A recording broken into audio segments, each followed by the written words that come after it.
अब धीरे धीरे ठाकुर जी ने ऊधम मचाना प्रारंभ कर दिया और ठाकुर जी के ऊधमों का वर्णन किया जा रहा है। हाँ। श्रृंग्यग्निड्यम स्टेसी जलद्विजकंटकेभ्यः,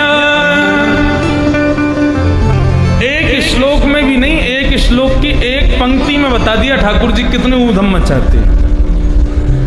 जो लोग अपने अपने बच्चों को मारते पीटते हैं, डांटते फटकारते हैं ऊधमों के लिए, वो ठाकुर जी के ऊधम सुन के कहोगे कि हमारे बालक तो भले हैं, ठाकुर जी तो ऐसा ऐसा ऊधम मचावे। ठाकुर जी के ऊधमों को सुनो, कौन कौन से ऊधम मचाते हैं। पहला, श्रृंगी। नंद बाबा के यहां 9 लाख गाय हैं। सब गायों का दूध मक्खन आदि सब निकलता है, अब सब खप जाता। अब इतना मक्खन 9 लाख गायों का निकलेगा, कहां जाता होगा।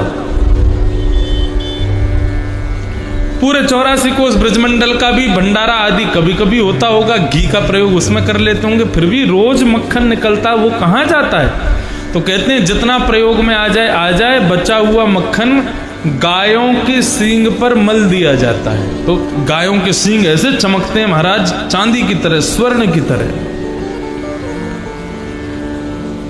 आज नंद लाला धीरे धीरे मटक मटक करके पहुंच गए गौशाला में। अब गौशाला में देखा ऐसे सुंदर सुंदर सींग, और वो भी चमक रहे हैं महाराज गायों के। एक बैल बैठा था, उस बैल का एक सींग पकड़ा ठाकुर जी ने, दूसरा सींग पकड़ा बलराम जी ने। बैठे हुए बैल के सींग को पकड़ करके उसके सिर को घुमाना शुरू किया। अब धीरे धीरे धीरे धीरे दोनों ने हाथ से जोर लगाना बंद कर दिया, अब लटकने लगे उस पे। अब कभी तो बलराम जी की तरफ झुक जाए, कभी कन्हैया की तरफ झुक जाए, कभी वहां झुके, कभी यहाँ, करते करते बैल हो गया परेशान, तो वो खड़ा हो गया। अब जैसे ही खड़ा हुआ तो महाराज जैसे पेड़ पर कोई फल लटक जाता है, ऐसे दोनों भैया लटक गए उस पर। मैया बचैयो, बाबा बचैयो, मैया बचैयो, बाबा, देख हमको मारेगो, बैल मारेगो, बैल मारेगो।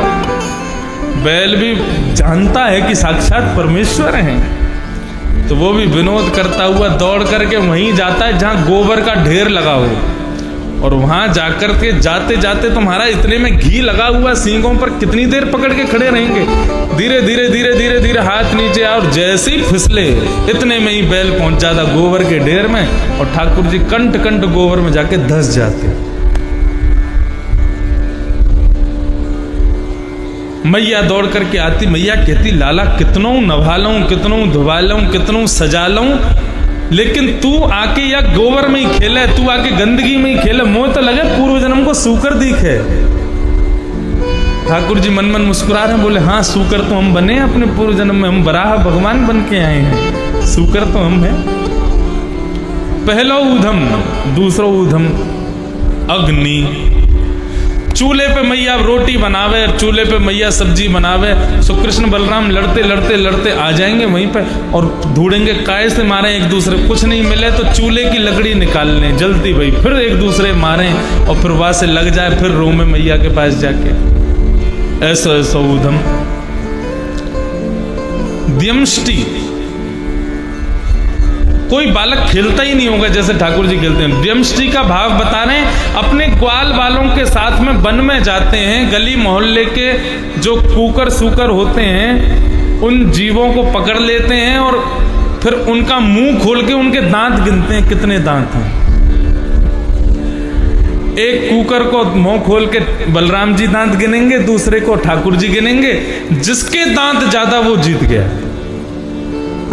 ऐसा खेल कौन खेले। द्यमष्टि। जल में कूद जाएंगे, फिर कहेंगे मैया बचाइयो, मैया दौड़ करके बचावे आवे, तो मैया को हाथ पकड़ करके बाहर आवे की जगह मैया को भी जल में ही कुदा लें अपने साथ में। द्विज, ब्राह्मणों के साथ में बहुत किलोल करते हैं ठाकुर जी। अच्छा, भगवान की ग्वाल मंडली है पूरी, ठाकुर जी की आयु कितनी है, अब है 3.5 वर्ष के। कितने वर्ष के? 3.5। 3.5 वर्ष का बालक इतना सा होता है, छोटा सा। और 3.5 वर्षीय श्री कृष्ण की एक मंडली है, उस मंडली में बहुत सारे छोटे छोटे ग्वाल बाल हैं। उन सब ग्वाल बालों का नेतृत्व करते हैं भगवान श्री कृष्ण। आज सब ग्वाल बालों के साथ में ठाकुर जी, बहुत ध्यान से सुनना, बड़ी विनोद की ठाकुर जी की लीला है। सूखे पत्तों को इकट्ठा करते हैं, सूखे पत्तों को इकट्ठा करके उसमें अग्नि लगा देते हैं, फिर वो जब जलने लगते हैं तो सारे ग्वाल बाल चारों तरफ बैठ जाते हैं। एक पाटा लगा करके 3.5 वर्षीय श्री कृष्ण बैठ जाते हैं और फिर बचे हुए सूखे पत्तों का चूरा बना करके सबको दे दिया जाता है और फिर ठाकुर जी अपना मुंह चलाते हैं, ओम नम नम। जब मैं कहूं स्वाहा तो सब डालियों, स्वाहा, सारे बच्चे डालते हैं सूखे पत्ते। एक ब्रजवासी बोलो, लाला याते कहा होएगो? बोले, भैया तो को ना पता हो, यज्ञ करवेते सुंदर बहू आवे, फिर सुंदर ब्याह होवे। दूसरा ब्रजवासी बोलो, लाला यज्ञ के बाद में भंडारा होना चाहिए, ब्राह्मणों को भोजन जमाना चाहिए, तब ही सुंदर बहू आवे, हमने सुनो है सब। ठाकुर जी बोले, तो चलो ब्राह्मणों को न्योता दे के आते हैं। अब खेल खेल में पूजा खेल रहे हैं ठाकुर जी, ब्राह्मणों को न्योता देने जा रहे हैं। 3.5 वर्षीय श्री कृष्ण और उनकी उंगली पकड़ करके चल रहा है 2 वर्ष का मधुमंगल। ठाकुर जी पहुंच गए ब्राह्मणों के यहाँ, और ब्राह्मणों के यहाँ जाकर के कहते हैं, आज हमारे यहाँ यज्ञ भयो है, शाम को आपको भोजन पावे आनो है, शाम को भंडारो पावे आनो है। अब ऐसी स्थिति थी कि जब नंद भवन से भंडारे की न्योता आती थी तो ब्राह्मण लोग अपने घर में चूल्हा नहीं जलवाते थे और ब्राह्मणी से कहते थे, लाओ नमक का पानी दो। बोले, क्यों? बोले, सुबह से पी के जाएंगे, भूख बिल्कुल भयंकर लगेगी, तब जाकर के 56 भोग पाने को मिलेंगे आज नंद भवन में। और ब्राह्मणी से कहते थे कि बढ़िया एक टिफिन और दे दी और तुम्हारे काजी भी लेके आएंगे। अब तो महाराज पूरे गोकुल के ब्राह्मणों को निमंत्रण दे दिया, सुबह से ही सारे ब्राह्मण नमक का पानी पी रहे हैं। अच्छा, हमारे ब्रज में अब तो नहीं है ऐसा, लेकिन प्राचीन काल में बहुत पहले ऐसा होता था। शाम को छनाई घुटाई होती थी, खूब चक बढ़िया छान के घोट के थोड़ी थोड़ी शंकर जी का प्रसाद लेकर के फिर उसके बाद में भोजन पाने जाते हैं। तो ब्राह्मण सारे सुबह से नमक का पानी पी करके और फिर महाराज बढ़िया प्रसाद लेकर के, भूख बिल्कुल ऐसी लग रही है कि महाराज अब जो आ जाए थाली में छोड़ेंगे नहीं। ऐसी स्थिति होती सारे ब्राह्मण पहुंच गए नंद भवन। अब नंद भवन में ऊपर अटारी पर बैठी यशोदा मैया ने इतने सारे ब्राह्मणों को आते हुए देखा तो ब्राह्मणों से कहने लगी, अरे भाई आज इतने ब्राह्मण आए हमारे यहाँ। नीचे उतर करके आई, सबको प्रणाम किया। बोले, आज कोई विशेष दिन है, आप सब लोग पधारे घर पर। अब किसी को भोजन का न्योता दे दो, बेचारा सुबह से कुछ खावे पीवे नहीं, शाम को आपके यहाँ आ जाए और आप उससे पूछो क्यों आए हो, कितना बुरा लगेगा उसको। ब्राह्मण सब कहने लगे, मैया नहीं नहीं कुछ नहीं, चुल्लू भर पानी दे दो, डूब जाएंगे वहां में हम। पूछ रही हो काय को आए हो? अरे तुम्हारो लाला नंद जी को लाला कन्हैया आयो, आकर के हम सबको न्योता दे के गए हो कि आज शाम को भंडारे में भोजन पावे आनो है, सबको भोजन पाने आनो है।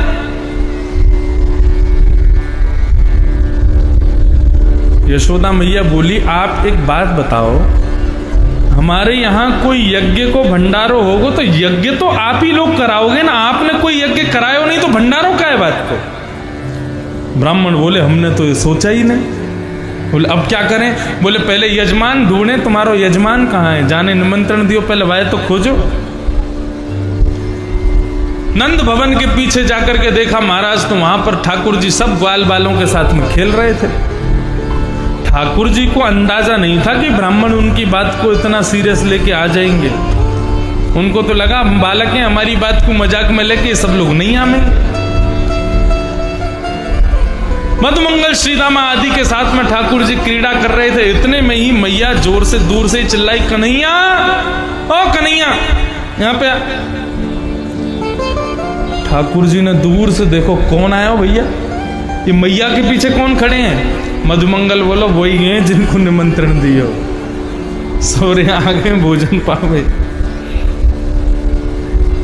ठाकुर जी बोले मधुमंगल तू जा, मैं नहीं जाऊंगा, मैया मारेगी। बोले मैं नहीं जाऊंगा, आपको जाना ही पड़ेगा। ठाकुर जी जा रहे हैं लेकिन मधुमंगल के हाथ को जबरदस्ती वाकू भी लेके चल, मैं अकेला नहीं पिटूंगा, तू भी पिटेगा आज, चल। पहुंच गए, यशोदा मैया ने कान पकड़ो, क्यों रे ज्यों ज्यों बड़ो है तो जा रहा हूं, ऊधम मचा तो जावे। एक बात बता, तेने इन सब ब्राह्मणों को न्योता दियो? मैया कौन से ब्राह्मण? बोले सब खड़े हैं। ठाकुर जी बोले मैया तेरी सौगंध खा के कहूं, मुंह को तो ये ना पता इनको घर कौन सी गली में, मैंने न्योता नहीं दियो। सब ब्राह्मण बोले सुबह आए तो है आप, मधुमंगल के साथ में आए, आकर के कह के गए आज हमारे यहाँ यज्ञ भयो, वहां को भोजन प्रसाद पानो है। ठाकुर जी बोले यज्ञ? अरे मैया मैं तोको बताऊं कहा भयो? बोले कहा भयो? बोले हम सब लोग पूजा पूजा खेल रहे, सवेरे यज्ञ कर रहे, अब वहां में यज्ञ खेल खेल में यज्ञ कर रहे, तो वहां के बाद ये मधुमंगल मोते बोलो कि ब्राह्मण उनको भोजन कराना चाहिए, तो हम तो भैया ऐसे खेल खेल में इनको न्योता दिया है। मैया बोली खेल खेल में न्योता दिया है, अभी सबरे आगे इनको कहा पवाऊं मैं? बोले मैया देख सीधी बात है, हमने यज्ञ कियो, हमारी ना तो यज्ञशाला बनी, ना हमारी कोई यज्ञ की सामग्री आई, और ना ही कोई मंत्र हते, ना ही कोई ब्राह्मण भये, फिर भी हमारा यज्ञ है गया ना। जैसे खेल खेल में हमने यज्ञ कर लियो, वैसे खेल खेल में ये लोग भोजन कर लें, खेल खेल को यज्ञ, खेल खेल को भोजन। ये लोग भी ऐसी दोना पत्तल लेके बैठे, हाँ भाई मोहन थार बहुत बढ़िया बनी है, रोटी बहुत बढ़िया बनी, सब्जी बहुत बढ़िया, ऐसी खेल खेल में भंडारो है जाएगा इनको। ऐसो ऐसो ऊधम मचा में ठाकुर जी।